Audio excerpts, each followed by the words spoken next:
Welcome to RPG Heroes, a podcast where every other week I speak to a true hero in the realm of role-playing games about their journey, their craft, and their views. As your host, I will focus on one particular aspect of this wonderful hobby for the interview, regale you with stories from my own 25 years of experience with role-playing games, and reflect on the major takeaways from the interview. Join me now on this epic journey and awaken the hero in you. Welcome to episode 15 of RPG Heroes.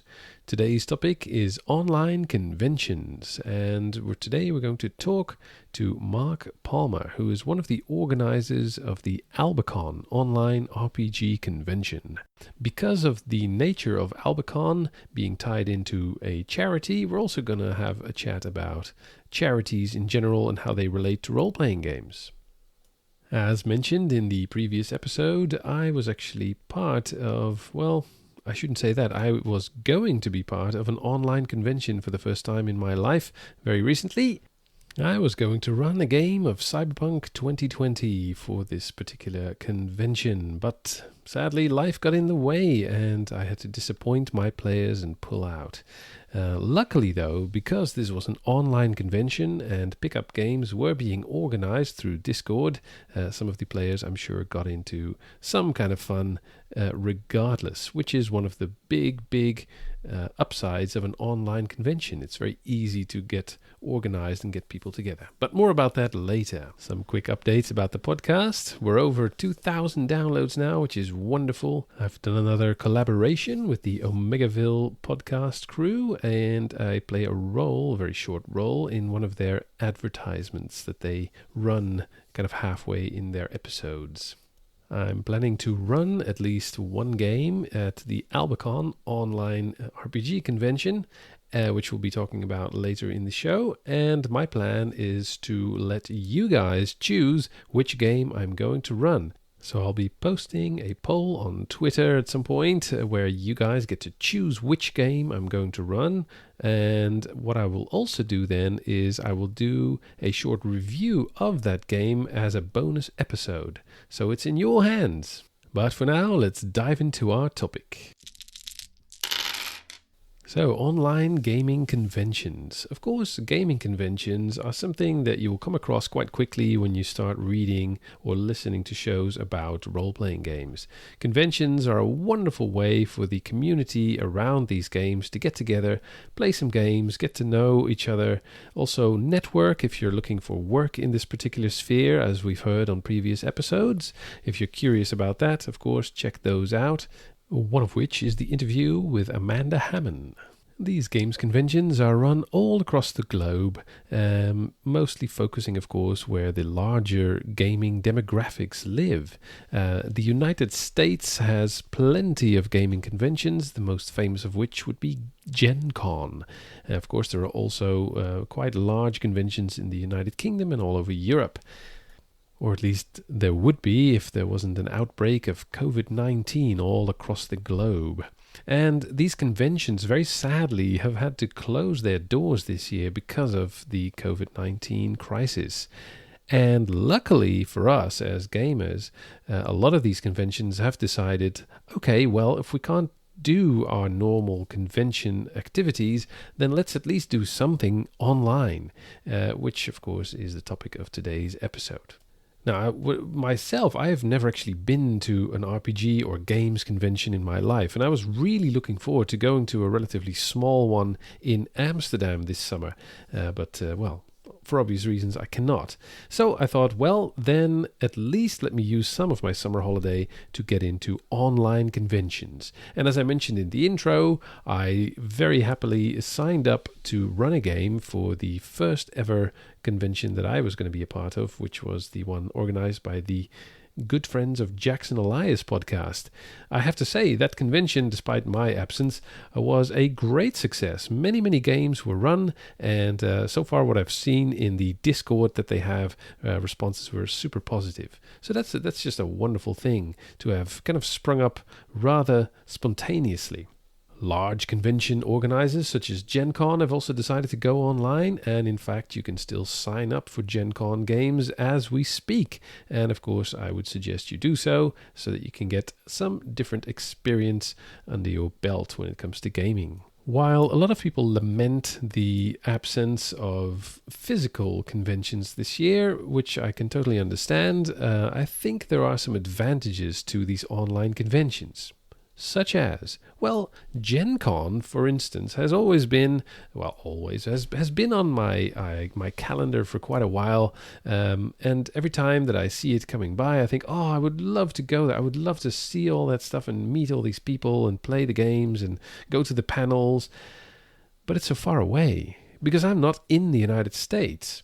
And even if you're in the United States, if you're in the wrong part of the United States, then it can still be a rather long journey to get there, which incurs costs, and you have to get a hotel and all these kind of things, making it a rather expensive kind of nerdy holiday of a couple of days.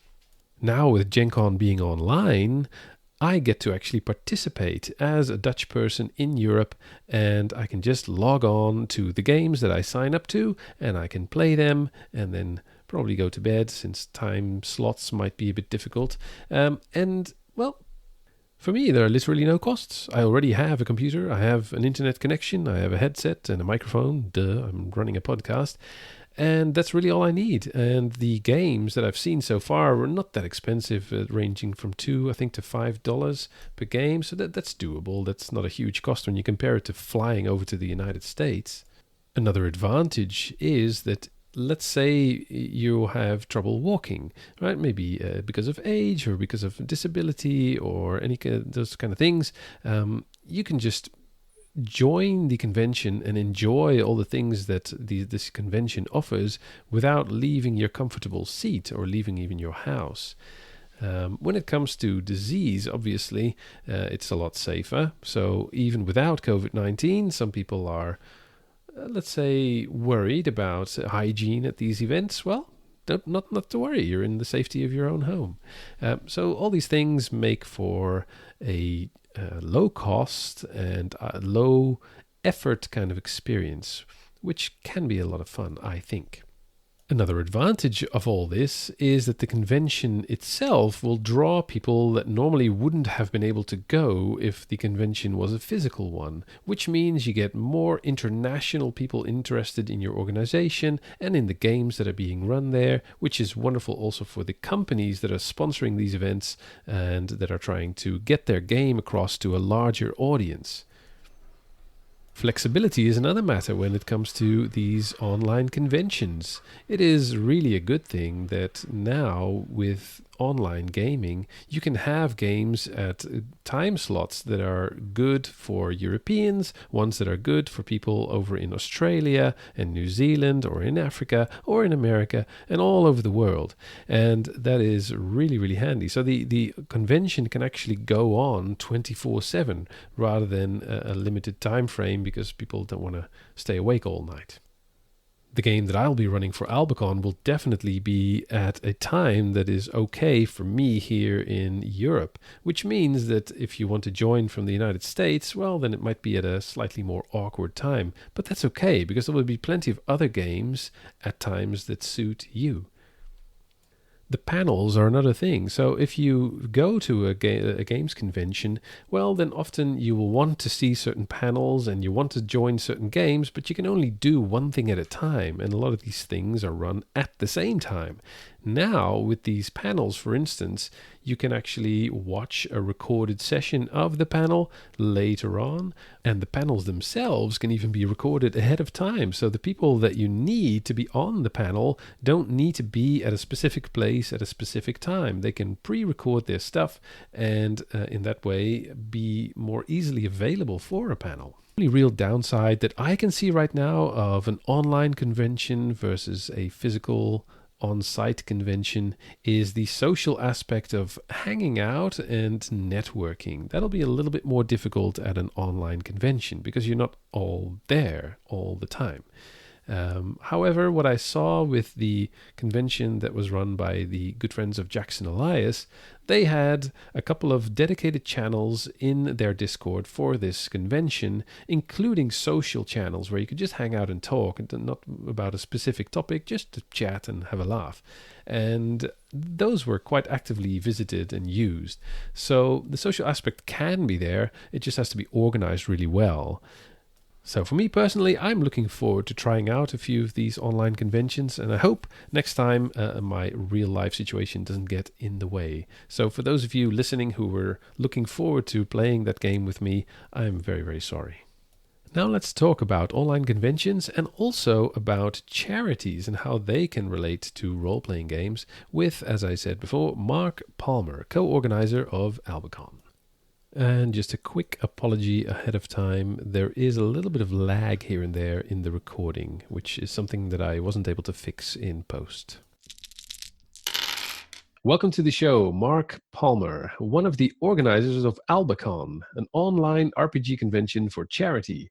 Not only has Mark been playing RPGs since 1982, he is now organizing an amazing online RPG event. This event is being organized for a wonderful charity called It's Good to Give. And this charity is close to Mark's heart, as they helped his family when his son was diagnosed with leukemia. I think it's a wonderful thing to put your energy into giving back to that charity, and doing so by means of our wonderful hobby, RPGs. Welcome to the show. Hi, class. Hi. Welcome. It's great to be here. Yeah, great. Excellent. So this whole episode is kind of around charitable RPG events. Did you have any experience with charitable RPG events before you came up with this idea? Yeah, back in 2018, I took part in a thing called Save Point, which is the kids' hospital in Edinburgh, the sick children's hospital. They have a thing called Save Point, which is a 24-hour gaming marathon, and it's kind of aimed at video games, but it crosses into the RPG space as well. And the 7 or 8 of us did a 24-hour stint of playing games, and I think we raised about £4,000. So it was quite a successful event. However, we wanted to do it again, and at the same time, none of us could face playing 24 hours of solid RPGs again. Because if you've ever done it, then you come out of it never wanting to play an RPG again in your life. And there's a 4 a.m. 7 a.m. slot, which is possibly the worst 3 hours of your life. So we kind of didn't want to do that again. No. So the experience was quite positive in terms of what we raised, but it wasn't really practical in terms of the 24-hour thing. We found that quite hard going. So we wanted to do something else. So that was kind of what led me to AlbaCon and led me to speaking to my co-organizer, David Wright. And that's why I'm kind of on the show, I guess, to kind of talk about AlbaCon and let people know what it's all about. Yeah, excellent. Yeah, I just happened across a message about AlbaCon on Twitter a while back, saying like, hey, who would like to run games for this online convention? I said, oh, well, I guess I could. And then I thought, well, maybe there's another way I can help is talk about it on the show. Why not? Yeah, it's fantastic for you to have me on. Yeah.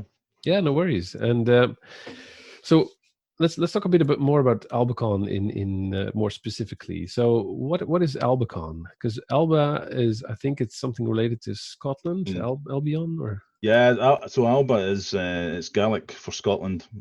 So we kind of wanted something that represented our collective identity, because all of the organisers are based in Scotland. Yeah. But we also wanted something that wasn't so Scottish that would discourage people from elsewhere from playing, because the one thing that we want to be clear about AlbaCon is it may be organised by people in Scotland, but we'd want it to be an international event, which is why we've put in, if people come along and sign up to GM, they'll see that there's some really unusual time slots, UK time, but those time slots are designed to line up with people in the US, people in Australia and New Zealand. So we're trying to kind of, while I said we don't want to do that 24-hour gaming thing, what we're trying to do is we're almost trying to have slots round the clock so that other people can do that 24-hour gaming thing for us, I guess. Yeah, That's excellent. Yeah, and I'm lucky enough to have listeners in literally every continent. So there's one in Africa. That's brilliant. Yeah. Yeah, I don't know how yeah. it lines up for African time zones, but yeah, I'm sure No, yeah, it'll be fine. uh, yeah. I think the African time zones are actually they should be the same as ours, right? I think they're very similar to Europe, depending on Yeah, whereabout. Yeah. yeah. Excellent. Well, that's really cool. And so what how does this work? So if let's say I want to run a game for AlbaCon, what should I do?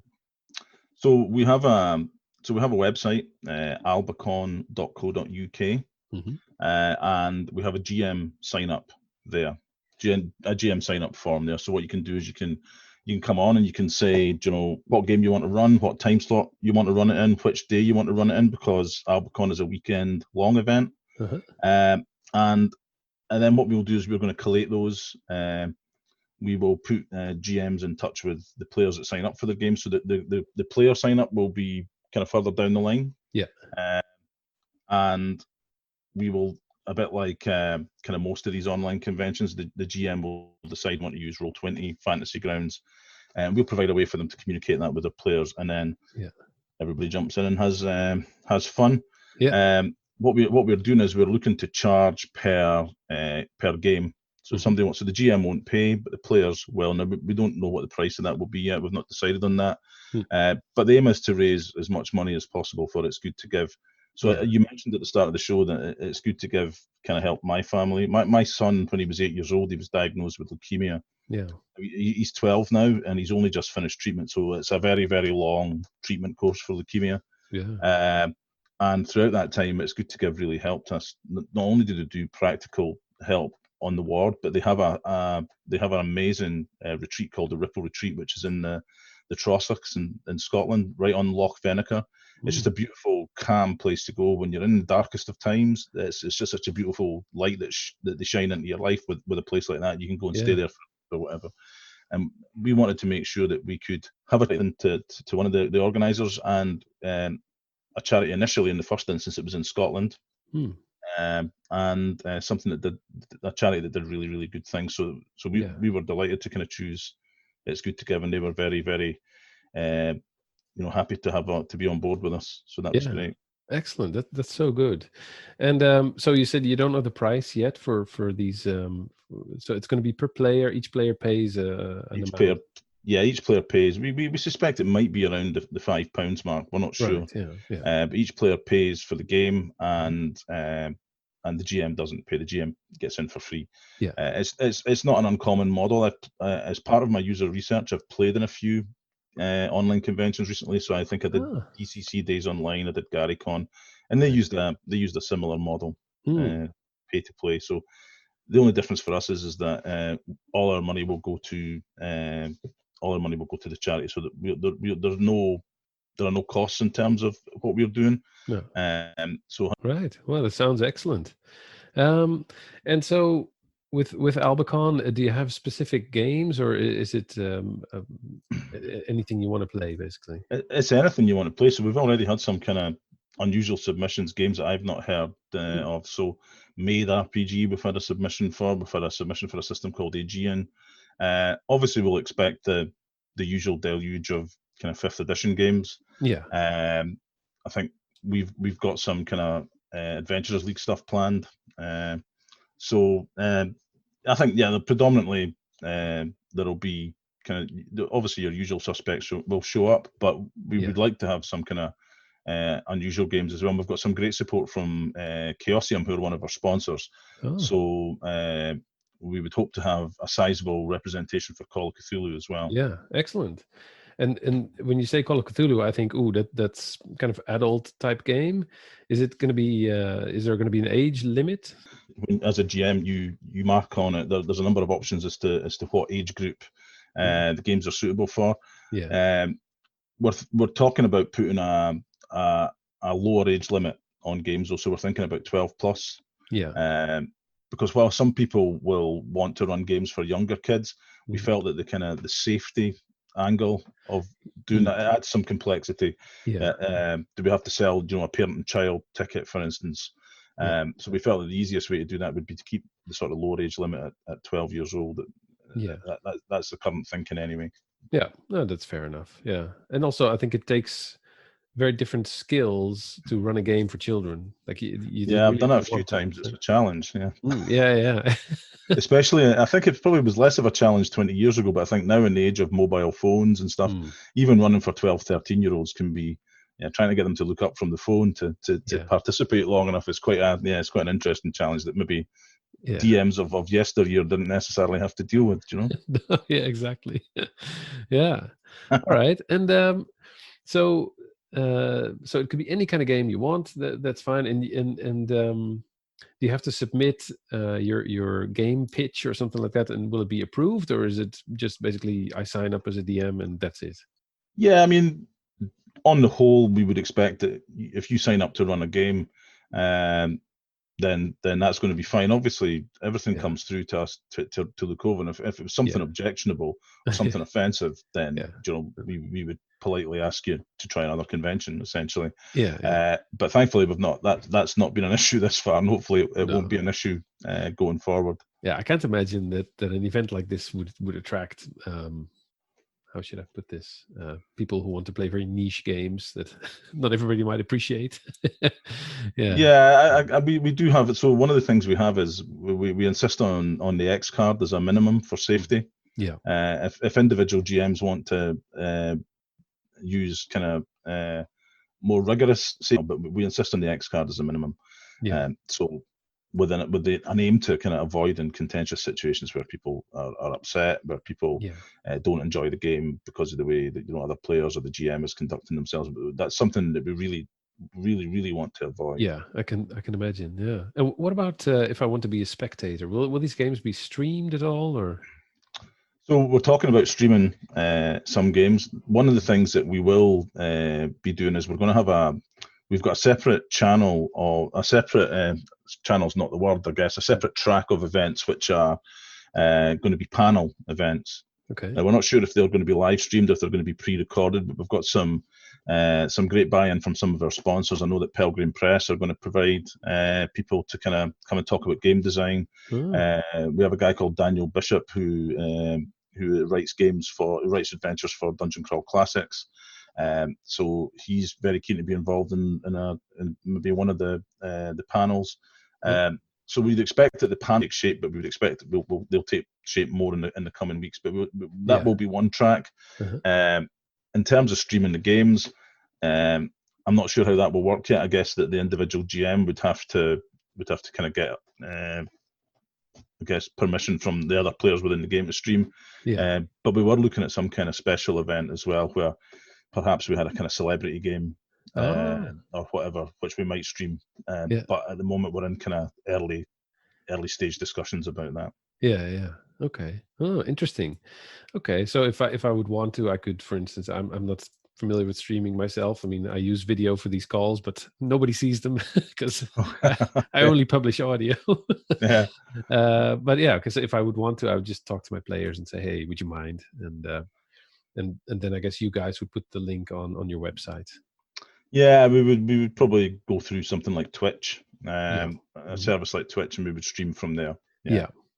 Okay. So we've got some experience of doing it. I've done it a few times in one of our, but we're by no means professional streamers in any way. It's all about Heath Robinson and throwing together. But by the time we get to running AlbaCon, we'll make sure we're well versed in it. And if we're not, we'll bring somebody on board who is well versed in it. Yeah, exactly. Yeah. And so I was talking to one of my patron supporters. I always give them the opportunity to ask me to ask you questions, you as guests. And one of my patrons asked, so online conventions, that's kind of a new thing. Do you have any advice for people who are thinking of going to such an event for the first time? It sounds weird to say going to, because you're just going to sit at home, but...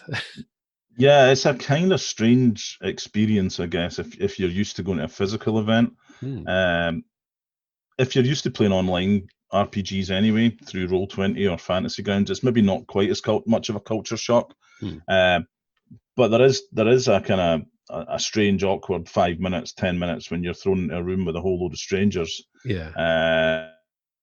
challenge, but certainly from my experience, I played in Gary Con, I did DCC Days Online, I did Con of Champions. It actually, once you get over that initial kind of strange waiting for everybody to arrive and small talk and so on, it actually just runs exactly like a con game at a physical table. So you have all the same challenges that you would have with any con game. You just might have some extra ones like people's kids coming in, or cats and dogs, and other things that you maybe wouldn't necessarily have in a physical space. Technology that doesn't work and things like that. Yeah, like we're experiencing some lag here and there. I really hope it doesn't show up in the episode. If it does, sorry. So there are always technical challenges with these kind of things. Even just getting the GM and the players together and having the ability to communicate. Where are we meeting? What are we using for the voice? Does everybody have access to that software? So there are all those things, but certainly everyone I know, time zones can be a challenge.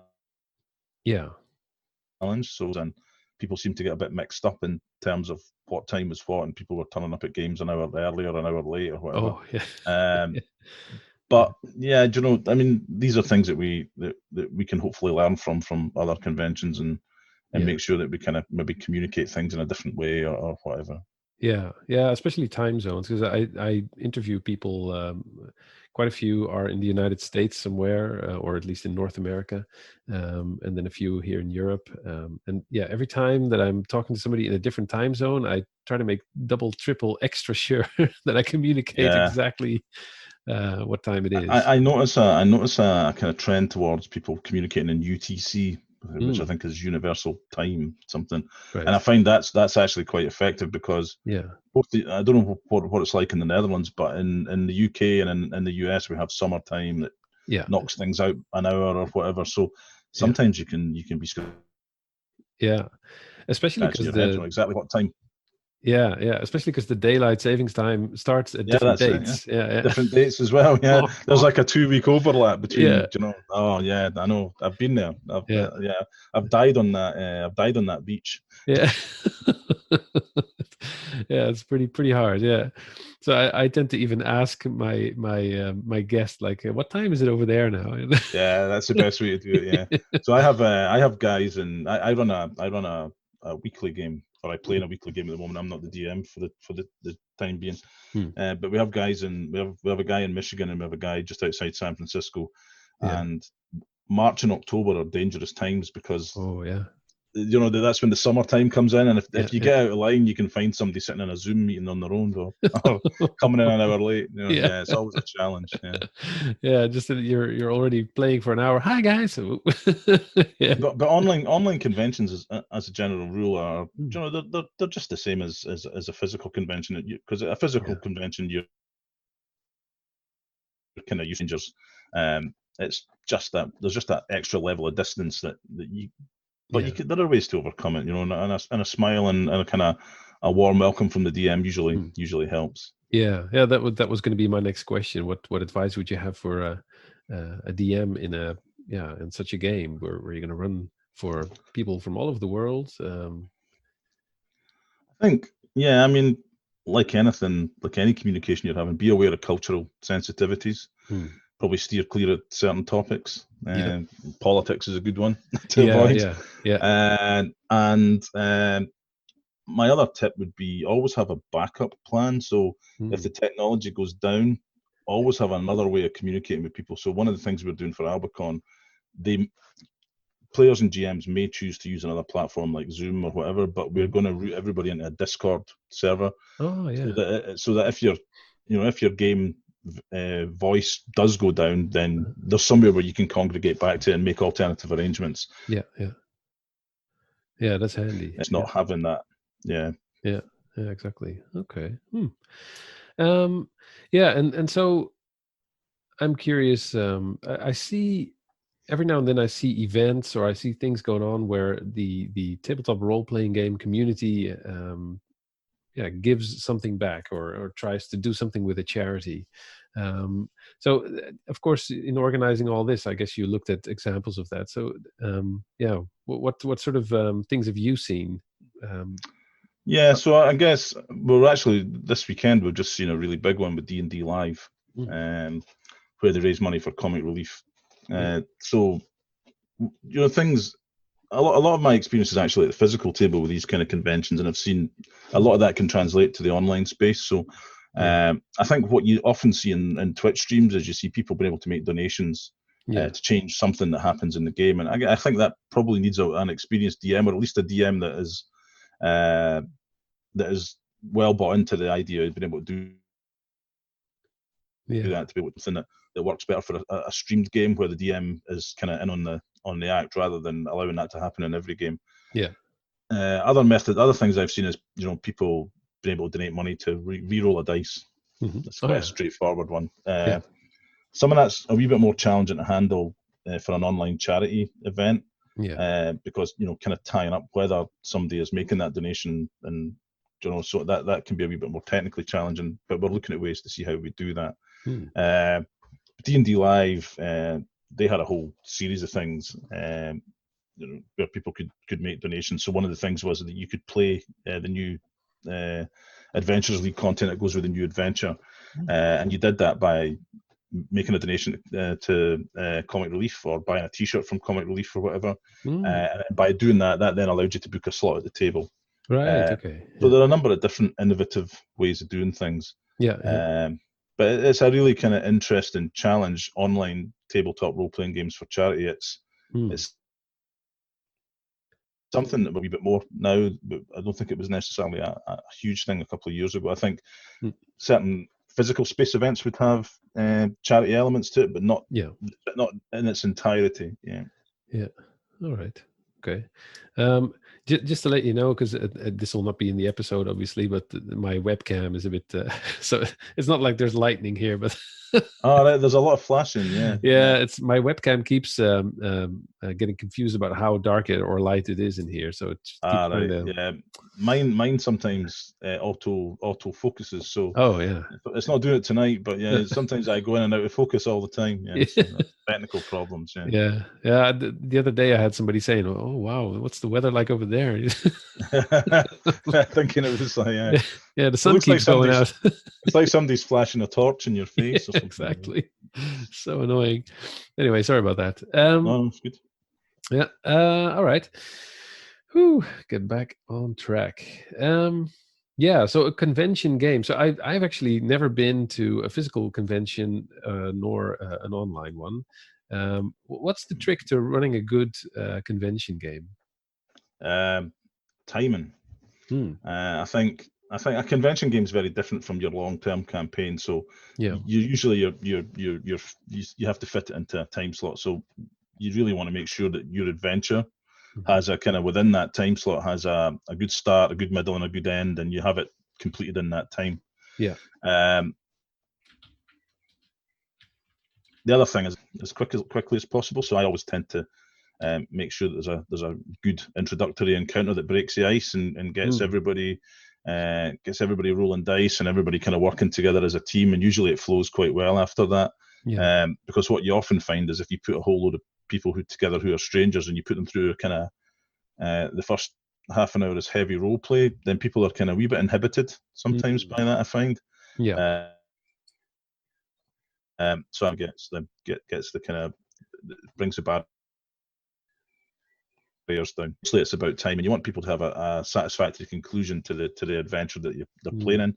So if I'm playing a game in a physical convention, I tend to run it for friends and family or whatever first, so that I have an idea. Sorry, that I know how the pacing works. Yeah, exactly. Okay, that makes sense. Yeah, because how long are the time slots on these games? So we have. Now you're asking me. You've caught me out there. Oh, sorry. I think we have 4 hour time slots. Yeah. So it's definitely 4 hours, and we're not expecting people to fill that 4 hours, but the idea is that usually games and convention slots tend to last about 3.5 hours. So it gives people that time to have a break, a drink, a cup of tea or whatever before they go, on to their next session, so that there's no overlap. Ooh. Okay, I see it here. Yeah, 10 to 2, 8 to midnight. Yeah. Okay. Yeah. All right. Yeah. So you'll see we have an Insomniac slot from 1 to 5. Yeah. But I think in that's UK time. So I think if we talk about US Eastern time, that is something like 8 p.m. to midnight. It's the same as our 8 p.m. to midnight slot. So hopefully people, if you've got any listeners in the US Eastern time zone or any of the US time zones, actually, jump in and sign up to sign a game, please. Yeah, that's great. Yeah, it's always nice to have that opportunity to join in, and I guess that's a huge advantage over a physical con, where, for instance, for me, I always hear stories about Gen Con that it's amazing. But you can go to Gen Con this year because it's online. Yeah, exactly. Yeah. But So normally, I fully plan to do Gen Con, and I did Gary Con this year as well, because when COVID hit, Gary Con went on. My son and I both did that, and it's not something that we would ever have been able to do in the physical space, not without a lot of expense and a lot of organising and whatever. Exactly. So that's a really good. But there's not very many good things that have come out of COVID, but this is one of them. Yeah. I wonder if these conventions next year, please let this COVID stuff be over by then. But I wonder if next year, if they will just go back to what they were doing before, or if they will still have a big portion of their cons online. Well, it's an interesting question, isn't it? Because it's like every aspect of your life is going to be changed by this COVID. So I can't imagine we'll all be back working in offices 5 days a week. So as for how it's going to affect, I imagine for a while people will be nervous about going out in big crowds and whatever. By the convention season next year, which is what's usually around summertime, isn't it? Maybe people will be kind of over that. Yeah. Hopefully. Well, yeah. I hope Hopefully, there's nothing to worry about at that point, and it's all faded in the background. Exactly. Yeah. I certainly hope so. It's unpleasant to say the least. Absolutely. Yeah. All right. So now I know a little bit more about the whole idea behind an online convention, how to do it. So I'll sign up probably tonight or tomorrow. I have some ideas of things I could run.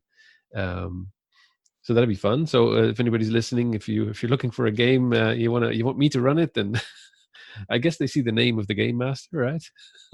Yes, they will. Yeah. So we'd be very happy to have you on board, class. So that would be much appreciated. Yeah, of course. Yeah, and it's on a weekend, and as long as it's in the evening, it's no problem for me to play online. I do that all the time now. I have to say, just like you said, I've been playing more D&D or more role-playing games since COVID hit than before, because it's easier to organize. Yeah, it's easier to organize, and people are bought into this whole online thing. I think there was a spell at the start where just nothing worked because every Roll20 and other services like that became overwhelmed. Yeah. But once they scaled up their technology, everything was running smoothly again. And there's games. I've got games coming out in my ears. Yeah, it's wonderful in that sense. Yeah, and plus most people's social agendas are empty. Yeah, that's it. Yeah, there's no clashes. Yeah. No. I have dinner plans. Oh no, I don't. No, you don't. So like I said, I'm very enthusiastic about this idea, and I definitely will try to run a game and possibly play one. That'll be nice for a change. Is there anything else I wanted to ask about this? No, not really. So one thing that I ask all of my RPG heroes towards the end of the interview is a tricky question, which is, who is your RPG hero? Who is my RPG hero? Well, I had to think about this because there are many people that have kind of impacted the hobby over the years. And I guess it'd be very easy to say somebody like Gary Gygax or whatever, but the reality is that I think for me, my RPG hero would be Tom Moldvay. And even if you Google Tom Moldvay, I think you can find one picture of him taken from the other side of a table, and it's blurred. So I don't even know what he looks like, because he has since passed away. But Tom Moldvay was the brains behind the D&D basic set. Not the first one, that was J. Eric Holmes, but the second one, the 1981 edition, which was the version that was given to me so I got into gaming because a friend of my father's. My father is a a huge board war gamer, and one of his friends had picked up Dungeons and Dragons and hated it. Oh, really? Even I was like 11 years old, and he says, "You can have that. I don't want it." And it just lit this spark in my imagination, and I still, as a result, I still have a huge soft spot for that rule set, and any kind of OSR reworks of that. So things like Old School Essentials, Dungeon Crawl Classics, all those games they spark my imagination still in a way that maybe later editions of kind of D&D, with the exception of 5th edition, maybe because it's got a really old school feel. But it's that rule set really sparked my imagination. So for me, Tom Mulvey would be my RPG hero. Excellent, yeah. And it's always so nice to hear how people got into games, and it's very often a very like it very often it comes down to coincidence, right? So sometimes it's a happy accident. Yeah, exactly. And always it's a very happy memory, which is wonderful, at least so far to the people I've spoken to. I mean, I think if your first contact with role-playing games was negative, then probably you wouldn't stay into the hobby. So that makes this now back gaming with people that I played with in 1983. Oh wow, really? So some of us kept in touch all through the years, but there was a whole group of us that kind of drifted apart, and we're back playing kind of semi-regularly as a group.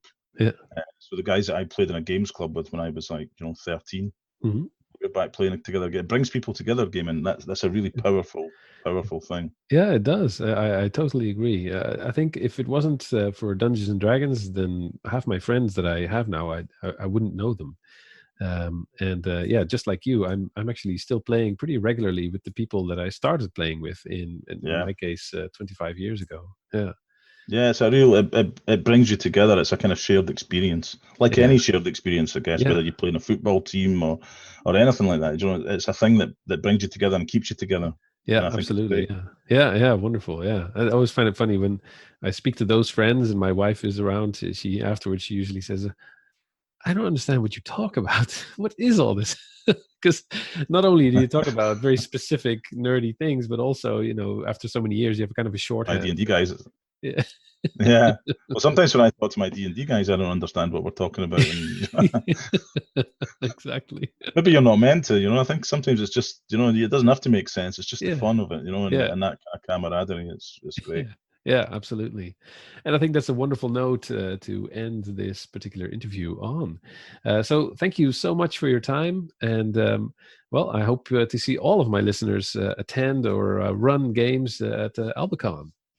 Thank you for your time, class. That's much appreciated. Thank you very much for having me on. No problem. So hopefully everybody that is listening now has become very enthusiastic about AlbaCon and will sign up to run games as well as play them. And I think it's just a wonderful, wonderful thing that we get to contribute to a charity with such a good background by paying what is, I think for most people, a very doable amount to play for a couple of hours and just enjoy yourself. And then your money goes to charity. That's just a great thing. And I think some of the things that we can learn from this particular interview is that online conventions are not all that different from physical conventions. You get some extra hurdles that you need to jump when playing a game, such as technology maybe not working immediately or having access to certain software. But in most cases, of course, we'll be running games on software that everybody can get free access to. The other thing, of course, is the safety of online play, and I think that is mostly safeguarded by two things. One, an age limit, and two, the safety tools that are out there, such as the X card, etc. I will definitely be using the X card myself. And through the previous convention that I was going to play in, I found out that, for instance, there's a very easy to create macro in Roll20 that people can just do one click and then boom, a big X card appears on the screen. So doing this online is very, very possible indeed. A question that came up both for AlbaCon in our interview as well as at the previous convention I mentioned was streaming. Is that going to happen? Yes or no?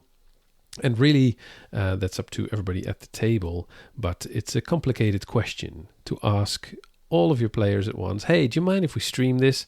Whoa, because it's not always easy to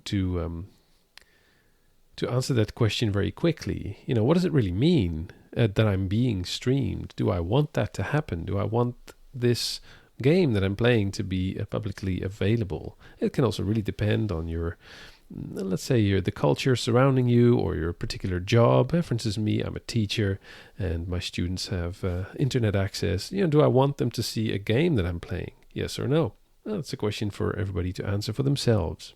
And when it comes to charity and charitable events, I think we can see very easily that the RPG community has a lot of opportunities to do good. And it can be by simply donating to charities that are either related or not at all to role-playing games, or by running games for disadvantaged groups. There are all kinds of ways that we can contribute to the world in a positive way. So that is my challenge to all of you who want to be RPG heroes, is contribute at least one positive thing to society at large every year. And if you can do it through your hobby, then all the better. Well, that's it for episode 15. I hope you enjoyed it as much as I enjoyed recording. If you did, please consider leaving a 5-star review on iTunes. It really helps to get the podcast get heard. Want to keep up with the latest news about my podcast? Well, hop on over to Twitter at RPGHeroes1. Check out the full show notes with all the links at rpgheroes.buzzsprout.com. Want to support the show and join other supporters on my Discord channel? Then I would be honored if you check out my Patreon page at patreon.com/rpgheroes. You can also buy RPG products with my affiliate code. Check the show notes. 2 weeks from now, I'll be talking to Sarah Thompson about disability and RPGs. Until next time, stay heroic.